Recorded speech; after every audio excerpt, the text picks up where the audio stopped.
Well, here we are again. You made it to the end of the day. That's not nothing. Come on in. Pull up something comfortable. There's no hurry here. No hurry at all. You know how it goes by now. We'll take our time. I'll talk for a while about something that's been on my mind, and you'll listen for as long as you're able, and somewhere in there, the night will do what it does.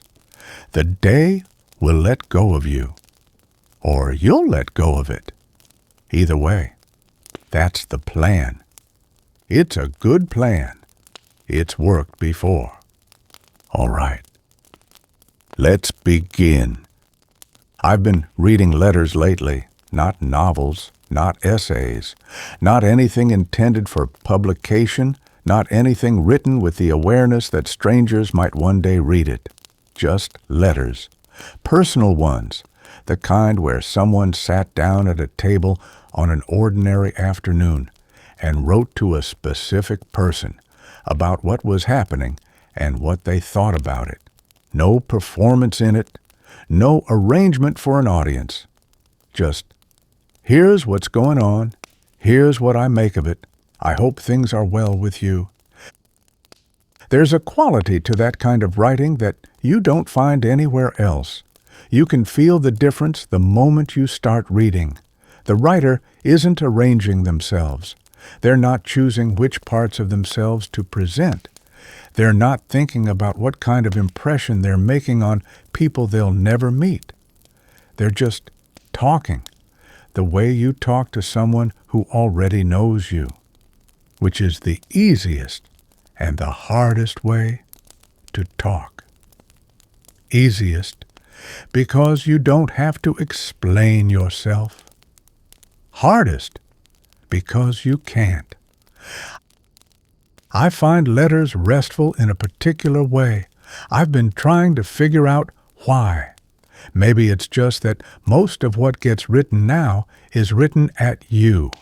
It wants something from you. Your attention, your agreement, your purchase, your outrage, your click. Everything is making a case, and there's nothing wrong with that, as such. I'm talking at you right now, and I hope it doesn't feel that way, but it's not entirely wrong either. We're all trying to say something that reaches someone, but letters are different. They're addressed to someone else. You're reading over someone's shoulder. The letter doesn't need anything from you. It already got what it needed. Cassandra read it 200 years ago. You're just visiting. And there's something genuinely restful about being a guest in someone else's correspondence rather than the intended audience of something that wants to change your mind. I got to thinking about Jane Austen, her letters in particular. Most of them were to her sister Cassandra, who was her closest companion her entire life, really. They were together, or they were writing to each other. That was the shape of their relationship. Cassandra outlived Jane by 28 years and spent a good portion of that time deciding which letters to save and which to burn. She burned a lot of them. The ones she burned are gone. I don't blame her for that. Those were her letters, her sister's words to her. That was her call to make, but enough survived.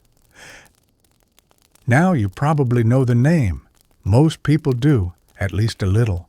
6 novels, Pride and Prejudice, Sense and Sensibility, Emma, the quiet English countryside, the drawing rooms, the long parlor scenes, the men who need 300 pages to understand something the women grasped in the first chapter.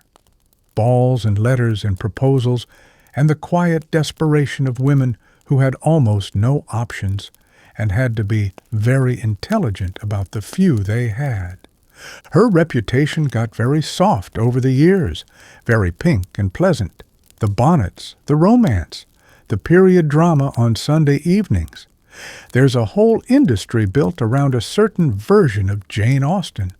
Comfort and elegance and the satisfying click of a well-matched couple. And that version isn't entirely wrong. The novels are full of those things, but that version leaves some things out. The woman who wrote to her sister was considerably sharper than the one on the tote bags. Funnier, more willing to say plainly what she thought, more impatient, more interested in the specific texture of the world around her than in any general principle about how things should be. The letters are a different Jane Austen than the one most people carry around in their heads. And I find that version, the one in the letters, the one writing to Cassandra on an ordinary afternoon, considerably more interesting than the one in the adaptations. If you find yourself coming back here, there's a little button that lets you do that. I'm told that's how this works. Tell me where you're listening from tonight.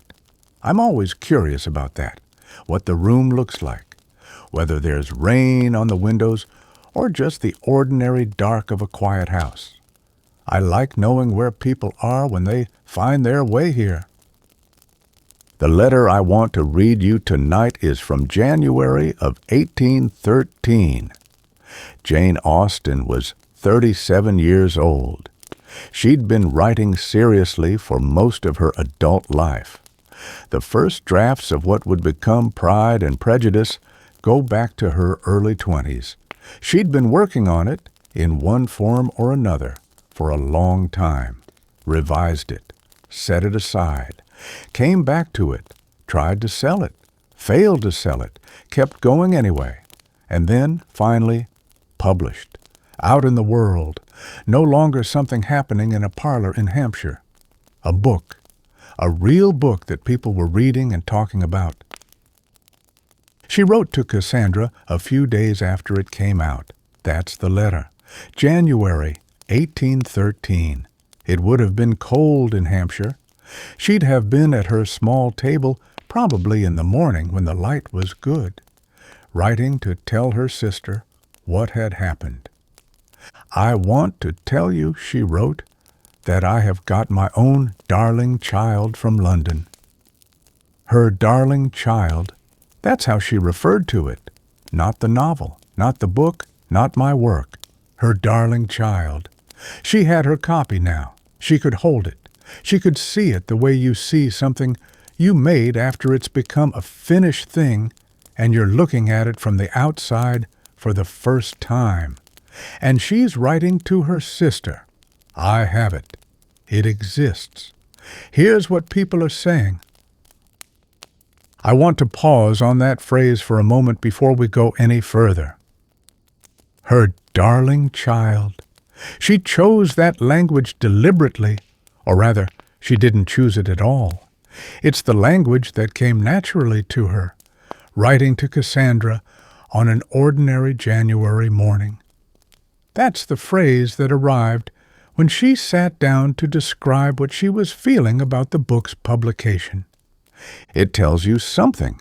It tells you that the work wasn't separate from her in the way some writers describe their work. The thing out there in the world, separate from yourself, nothing to do with you. It was hers. She'd made it. She cared about it the way you care about something you raised, and it had just gone out into the world to meet strangers. That's a particular feeling. I don't think you stop having it just because the work is done. The work goes out, and you watch it go, and you hope people receive it well. And, somewhere practical in the back of your mind, that some of them won't. And you hold all of that at once without being undone by it. If you're lucky, if you've got the right relationship with what you made. What follows in the letter is a woman watching the world form opinions about something she made, and doing so with a kind of alert, cool amusement. Pleased. She's clearly pleased, but not unsteady with it, not looking to the audience to tell her what she already knows. She notes that a neighbor found it very good, but thought it too short. She notes what various acquaintances have said about various characters. She takes it all in with the same level attention she'd bring to anything else, filing it away, deciding privately what she makes of it, which is, in most cases, politely very little. There's a particular quality to that, to watching others have opinions about something you made and remaining fundamentally settled about it. It's not indifference. She cared. She needed the book to earn money. She wanted it to do well. But the caring was in its right proportion. She'd done the work. The work was done. What happened next was something else. Out of her hands now, not really her department anymore. I spent a long time in a print shop, most of my working life, really. Graphic designer. You'd work on something, a logo, a business card, a sign for the side of a building, a Route 66 marker that had to be exactly right. And you'd work on it until it was right. Right by your measure, I mean. The proportions sitting where they should, the color doing what it needed to do, the whole thing balanced in a way that you could look at and say, yes, that's it, that's done. And then it would go out the door. The moment it did, it stopped being yours in that original way. It became a thing in the world. People would put it on their trucks and in their windows and on their storefronts somewhere down the highway, and most of them never said a word about it. They'd gotten what they needed. That was that. Every now and then someone would say something. Usually they'd say it was fine. Occasionally they'd say they loved it. Once in a while they'd say it wasn't quite what they pictured. And I noticed something over the years, which is that none of those responses changed the thing itself. The work was what it was, regardless of what anyone said about it.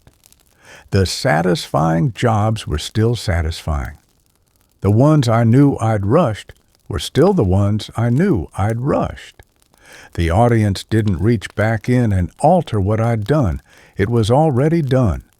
The jobs I was most proud of, the ones I still think about sometimes, weren't always the ones anybody else noticed. Sometimes it was a small thing, a particular piece of lettering that came out exactly right, or a color that did something unexpected and good. Nobody was going to write a letter about that. Nobody was going to take me aside and say, I saw what you did there, but I knew. I knew when I looked at it that something had worked, and that knowing didn't require an audience. It was already complete. I think that's what Austen had. Not detachment from the work. She clearly wasn't detached, but a settled, complete relationship with it that didn't depend on what the neighbors thought. The work was what it was. She knew what it was. Cassandra knew what it was. What other people thought was information. Useful, maybe, practically speaking. But it wasn't the verdict. She was the verdict. And most of the time, almost all of the time, that was fine.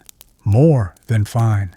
The satisfaction was already in there somewhere, in the doing of it, in the solving of the particular problem that job presented.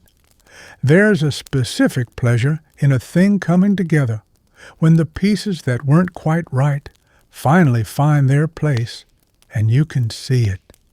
That pleasure doesn't depend on anyone else having it. You have it, or you don't, in the moment of the work itself. Whether someone thought it was very good or too short or not quite what they'd pictured, well, that was their business. They had the thing. I had done what I could do. I think Austen understood that. She'd spent years on that book, years of drafting and setting aside and coming back and revising. The caring was already in the work. It was baked all the way through. By the time the book was out the door, the caring had been spent in the best possible way. It was in the thing, not hovering anxiously outside of it. She could afford to watch the rest with some distance, not because she didn't care, but because she'd already cared, fully, in the way that mattered. There wasn't a lot left over for the opinions of neighbors. She was funny. I want to spend a minute on that because it gets smoothed over in the general softness of her reputation. People know she was witty in the novels. You can see the structure of it, the way a sentence will build toward something and then arrive exactly where it was always going. The irony in the novels is architectural, deliberate. That kind of wit you can admire from a distance. You can see the engineering. The wit in the letters is faster and less arranged. She describes people in a phrase or two, and the phrases land like a pin through a butterfly. Precise, not malicious. She's not trying to be cruel, and I don't think cruelty was her nature, but accurate. Accurate in the way that is sometimes more unsettling than cruelty, because it can't be argued with. You read her description of someone and you think, yes, that's exactly it. That's all there is to say about that person. And she's already moved on. She described one acquaintance in a letter to Cassandra as being not so deficient in understanding as she'd expected, which sounds like a compliment until you turn it over and look at the back of it. Another person is praised for singing very well, or at least very loud. There's a whole view of the world in that parenthetical. Everything she thought about the gap between performance and substance compressed into 6 words. She didn't need a paragraph for it. She had 6 words, and she was done. That kind of humor isn't really jokes. It's a disposition. It's the disposition of someone who pays very close attention to people and has no particular investment in flattering them, who sees the gap between what people present and what they are, and finds that gap not tragic, not outrageous, just interesting, worth noting, worth handing to your sister in a letter. I knew a woman who had that quality. My wife. She didn't make jokes exactly. It wasn't performance, wasn't setup and punchline. It was more that she said true things in a way that made you want to laugh. There's a difference between those two things, and the second one is considerably rarer. You'd be in a situation, some ordinary frustrating thing, something at the store or with the neighbors, or a piece of news on the television, and she'd say one sentence, just one sentence, and you'd realize the thing she'd said had been sitting there in plain view the whole time, and nobody had bothered to pick it up. She just picked it up and handed it to you. There it is. You're welcome. She didn't think she was being particularly clever. That was the other part of it. She wasn't watching to see if you'd laughed. She'd noticed something and said it and moved on. The observation wasn't for effect. It was just what she saw. Austen had that quality in the letters. The sense that she'd noticed everything, was mildly entertained by most of it, and was under no particular obligation to perform that entertainment or convince you of her conclusions. She just set it down. There it is. Make of it what you will.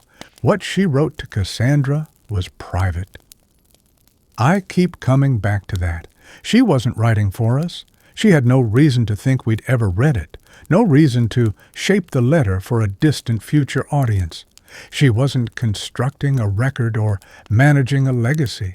She was writing for one person, her sister, who already knew her, who she didn't have to explain herself to, who she could be tired around or sharp around or pleased about nothing in particular, around without any of it carrying extra weight.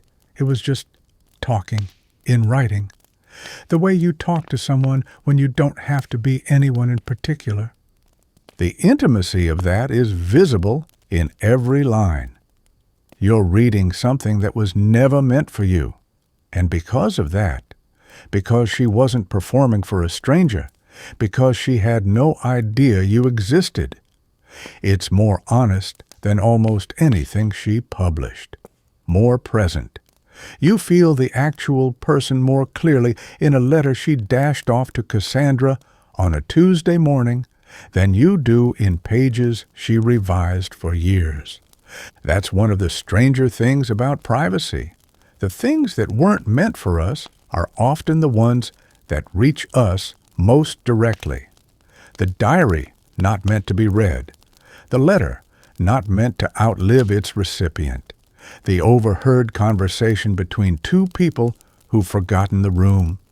There's a quality of presence in them, of actual human beings thinking and feeling in real time, that the carefully composed public work doesn't quite have. The public work is better, often, more finished. But the private thing is more. There. More like standing next to someone than looking at their portrait. We don't write letters much anymore. I know that. We send messages, short ones usually, fast ones, designed to be read in between other things. I'm not going to tell you that's worse than what Austen and her sister had. I genuinely don't know that it is. Different forms serve different things, and the old form had its own frustrations.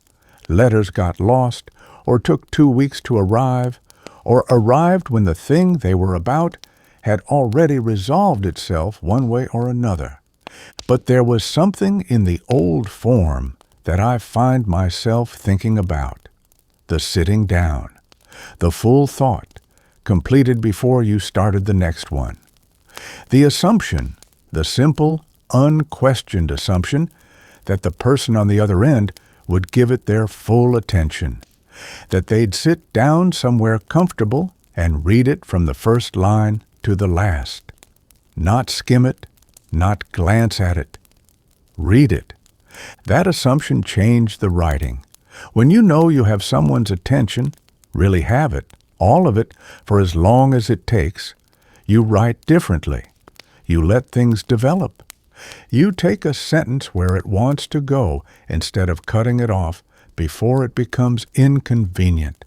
You can make a small observation about a neighbor and give it a paragraph because the small observation is interesting and the person you're writing to will stay with you for a paragraph.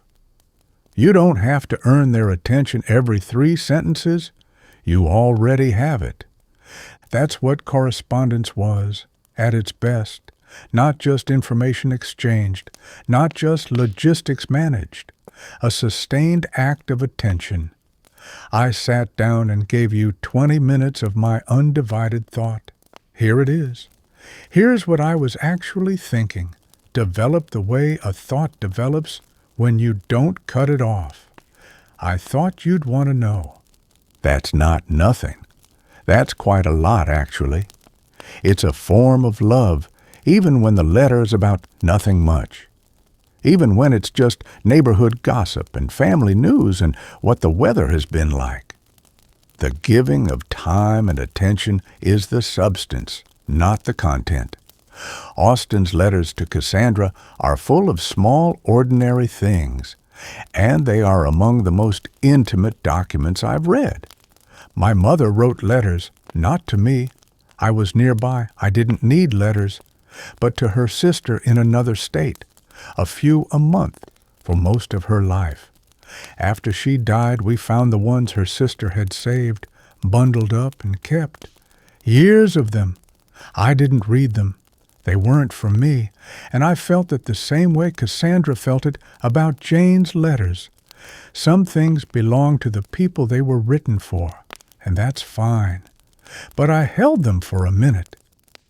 I could feel the weight of all that sustained attention, all those ordinary Tuesday mornings when she sat down to give her sister 20 minutes. Here's what's happening. Here's what I think about it. I thought you'd want to know. That was love, just in the form of paper and time. Nothing more elaborate than that. Nothing that required a grand occasion or a particular feeling. Just, Tuesday, I have a few minutes, here you are. The Austen in the letters is not the same as the Austen in the novels. This is something you feel immediately when you start reading them. The novels are extraordinary, controlled things, sentences like architecture, every element load-bearing, nothing wasted, the irony so precise and so consistent that you can trust it the way you trust a well-built floor. Brilliant work and formal. You're always aware that someone built this very carefully, chose every word, chose the order of every word. The craftsmanship is visible, not in a showy way, but in the way you sense it in anything that has been made with real attention. The letters are something else entirely. She's a little tired in the letters, a little impatient. She gossips about the neighbors with an openness she would never permit herself in print. She has opinions about specific people, real people, people she'd sat next to at dinner, that are less elegant and more immediate than anything in the novels. She gets dismissive. She drops a subject that bores her mid-paragraph and moves on without apology. She is, in short, human in the way that requires an audience of one. That's the private self, the one with less to prove, the one that doesn't have to maintain anything. I think the private self is almost always more trustworthy than the public one. I want to be careful about how I say this because I don't mean the public self is false. Usually it isn't. Not exactly. We're complicated, and both versions contain true things. But the public self is always, even slightly, performing. Even the most honest person manages themselves a little bit in front of an audience, takes up a little less space than they actually take up, or a little more, rounds off some edges, emphasizes certain qualities over others. This isn't dishonesty. It's just what it means to be a person among people. You're always being perceived. You can't stop being aware of that. The private self doesn't have to do that. It can just be tired. It can think out loud without arriving anywhere. It can be petty about something small without it becoming a verdict on your character. It can gossip about the neighbors, and it doesn't mean anything except that the neighbors were worth gossiping about this week. The Austen in those letters could be all of that, and she was still her all the way through. The intelligence was the same. The precision of observation was the same. The humor was the same, just less polished. What you get in the letters is someone who is the same person they are in public, but without the effort of being publicly that person. The same self, just resting. That's rarer than it should be. I think about this with the people I've known over the years. The ones I liked the most, respected the most, were the ones where the private version and the public version were recognizably the same person, not identical. Everybody manages themselves a little differently in public, but the same in the essential things, the same values, the same sense of humor, the same basic way of seeing the world. What changed was the degree of effort, not the substance. That coherence is something you can feel in a person even before you know them well. You meet someone, and there's a consistency to them. The way they talk to the waiter and the way they talk to the boss. The way they are when things are going well and the way they are when things aren't. It doesn't shift. It's the same person inside all of it. Austen was like that, as far as I can tell from the letters. The woman writing to Cassandra about singing very well, or at least very loud, is the same woman who wrote Elizabeth Bennet. The intelligence is the same intelligence. The refusal to flatter what doesn't deserve flattery is the same refusal, public and private, the same, just with different amounts of craftsmanship applied. The novels got everything she had. The letters got whatever was left at the end of the day, and that was still considerable. She wrote in a shared parlor. I want to say that plainly, because it tends to get mentioned in passing and then moved on from, and I think it deserves more than a passing mention. She didn't have a study, no room with a door that closed, no dedicated space set aside for the work, no signal to the household that what she was doing required a certain kind of respect and distance. She wrote at a small writing table in the family sitting room, in whatever pockets of time presented themselves, in the middle of a household that was always present and moving and making noise around her. Visitors came and went. Her mother was nearby, her sister. The domestic rhythm of the house continued regardless of what she was in the middle of. When company arrived unexpectedly, she'd slide her pages under the blotter and be entirely pleasant for however long was required, and when they left, she'd pull them back out and find her place and keep going.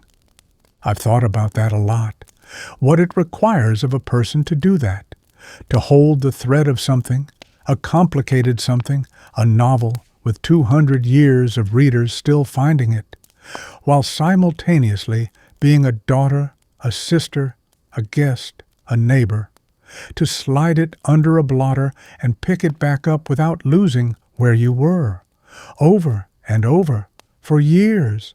6 novels, all produced in a shared room in borrowed hours, without ceremony, without privacy, without the conditions most people would name if you asked them what they needed before they could really work. She just had the conditions she had. Some people spend a long time getting the conditions right. I did it myself at various points, waiting for the right moment, the right setup, enough quiet, enough time in a block rather than scattered. The kids need to be older. The job needs to calm down. After the holidays, when things settle, when I have a proper space for it. She didn't wait. That's all I want to say about it. She didn't wait for better conditions, and the conditions never got better, and the work got done anyway. 6 novels and a lifetime of letters from a small table in a shared room. Not because the conditions were right, because she worked in the ones she had. I think about the ways I've stalled things over the years, waiting for the right moment, the right setup, the better version of the circumstances. I'm not saying that was all wrong. Sometimes conditions actually do matter, and waiting for them is the intelligent thing. But there's another kind of waiting that isn't really about conditions at all. It's about the anxiety of beginning. The conditions are a story we tell ourselves about why we haven't started yet, when what's really happening is that starting is frightening. Because once you've started, the thing is real, and real things can fail. Austen started in a parlor, with people walking through and interruptions and no room of her own. She started under conditions that were, by any reasonable standard, not suited to the work she was trying to do, and she did the work anyway, and the conditions didn't improve for most of her life, and the work got done. I don't know what you've been putting off. I don't know what the thing is that you're waiting for better conditions to begin. But I suspect the conditions are going to keep being what they are for a while. The noise isn't going to stop. The parlor isn't going to clear out. The interruptions are going to keep coming. And the question is just whether you slide the pages under the blotter and pick them back up afterward, or whether you wait for a room with a door that closes. She didn't wait for the room. The room never came. There's a line near the end of that January letter where she mentions, in the same practical tone she uses throughout, that she hopes the book does well, not for the glory of it, not for posterity, but because the money would be useful. She was a woman with no independent income, no inheritance of her own, no property. She depended on the goodwill of her family, her brothers mostly, who had money, and on whatever her writing could earn. She was entirely clear-eyed about this, no romantic haze around it. She needed the book to earn because she needed the money to be convenient. That was the word she used, convenient. I liked her for that, a lot. The refusal to dress it up. She didn't write about her art as though it existed above the practical considerations of her life. She didn't perform transcendence about it. She was a woman who needed money, and she was writing books, and she hoped the books would earn some. That was the honest situation, and she stated it honestly, and there was no apology in it. There's a long tradition of treating work, creative work especially, as though the moment you acknowledge its practical function, you've somehow compromised it, as though the work has to exist apart from money to be real. Austen didn't seem to believe that. She knew what the work was and what she needed it to do, and she said so without flinching. The work was still the work, her darling child. She loved it, and she needed it to earn. Both things were true, and she held both of them in the same sentence without any strain. That kind of honesty is harder than it sounds. Most people, when they make something they care about, find it difficult to talk plainly about the practical side of it. They either pretend the money doesn't matter, or they make the money the only thing that matters. And neither of those is the actual situation. The actual situation is, I made this carefully, and I'm proud of it, and I also need it to pay. Both, at the same time. She could say that. Most people can't. I've been thinking, since I started reading these letters, about why old letters have the quality they have, why they're different from everything else. And I think it's not just the privacy of them, though that's part of it. I think it's that they were written in a world without the tools we have to manage our presentation. No editing a message after you send it. No reading the room before you speak, then revising based on the reaction. No ability to watch how something is being received and adjust accordingly. You wrote the letter, you sent the letter, and then it was gone.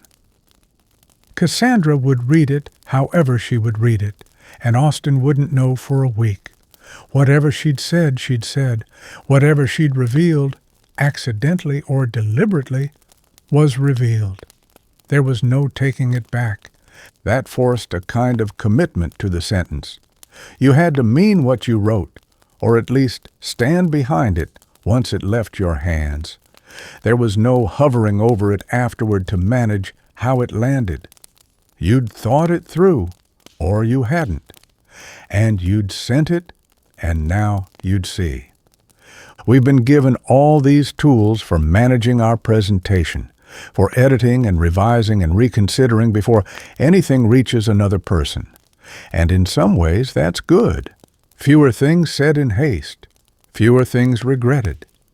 But you also feel the loss of something in the old letters, some quality of presence, the sense that the person on the page is actually committed to what they're saying, that this was their real thought, not a thought they tried several versions of until they found the most favorable one. Austen's letters are full of that quality, full sentences, committed sentences. She thought something, and she wrote it, and she sent it. That's the person on the page. That's her. I've read the January letter several times now. That's another thing about old letters. They hold up to rereading in a way that most things don't. The first time, you're following the story. What happened? What she said? How people responded? The second time, you start noticing things you missed, the particular word she chose when another word would have done, the things she leaves out, which tell you almost as much as the things she puts in. The tone underneath the tone. The third time, you're just visiting someone you've gotten to know a little. That's the best reading, when it stops being information and starts being company. I find I like her. That's the honest summary of all of it. I've read enough of these letters that I have a feeling for who she was, the parts that come through clearly anyway. And I like what I find. The honesty, the humor that doesn't announce itself, the practical, clear-eyed view of her own circumstances without self-pity or romance about it.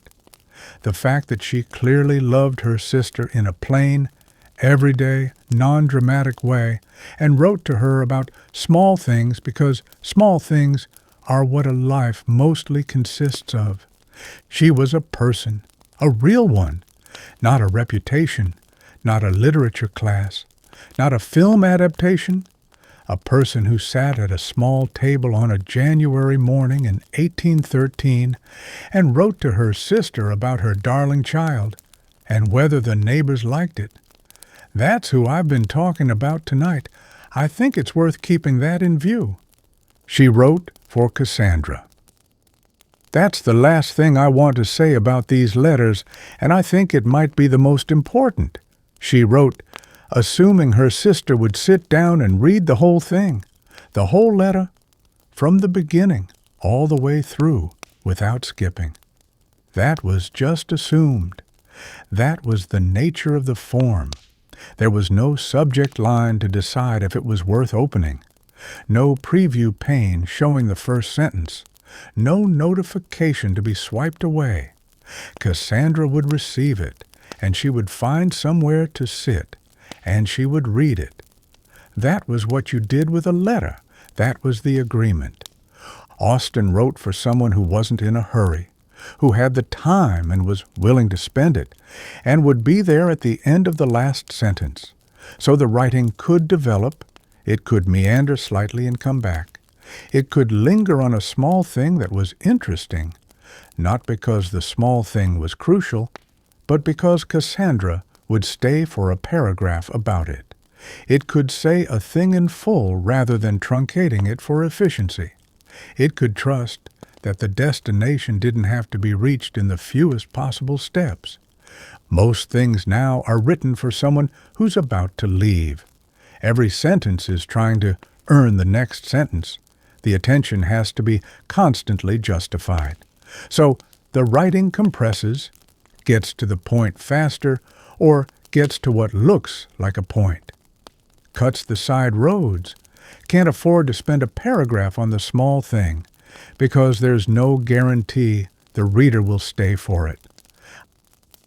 I'm not sure what we lose in that exactly. Something. Some quality of thought that requires sustained time to develop, not just to receive, but to develop. The writer thinks differently when the reader will stay. The thinking goes places it wouldn't have gone if it were always bracing for an exit.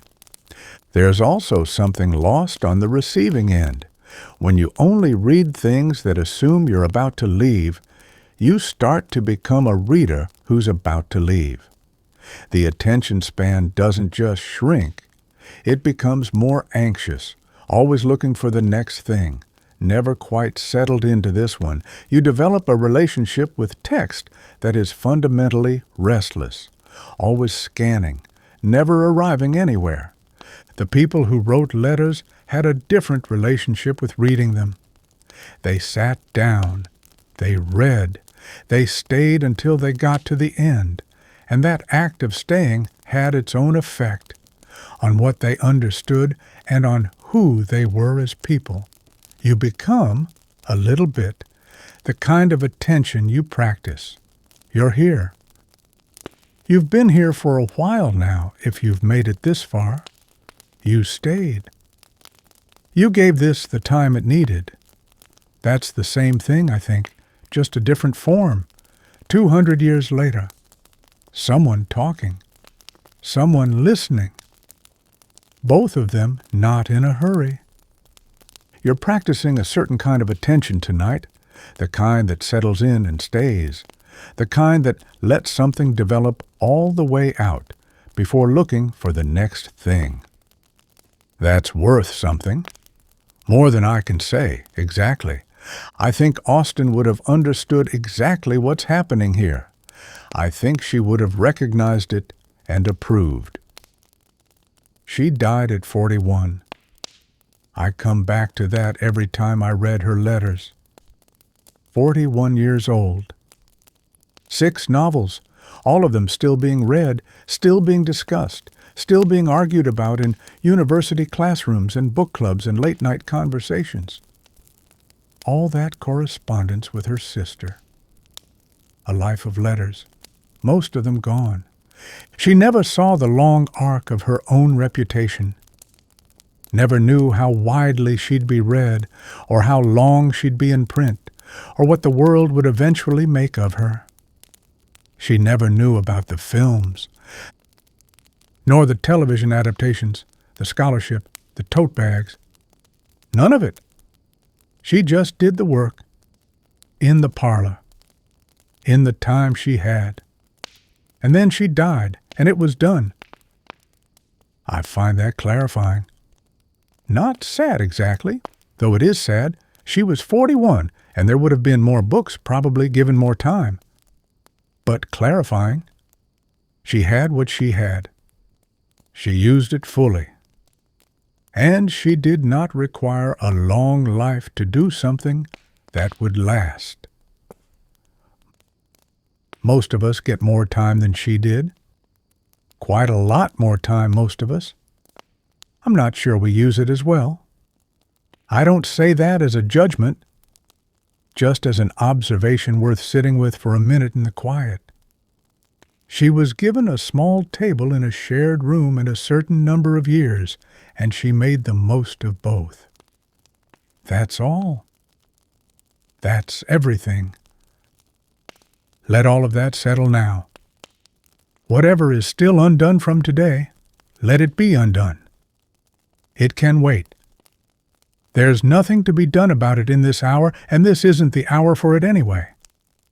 Right now, there's just this. The room you're in. The dark that's gathered around the edges. The quiet that's been waiting for you all day. Let your breathing slow. Let the weight of the day start to release from wherever you've been holding it. The shoulders, maybe. The jaw. The places you carry things without noticing until someone tells you to stop. You don't have to carry any of it right now. Just set it down. All of it. You did good today.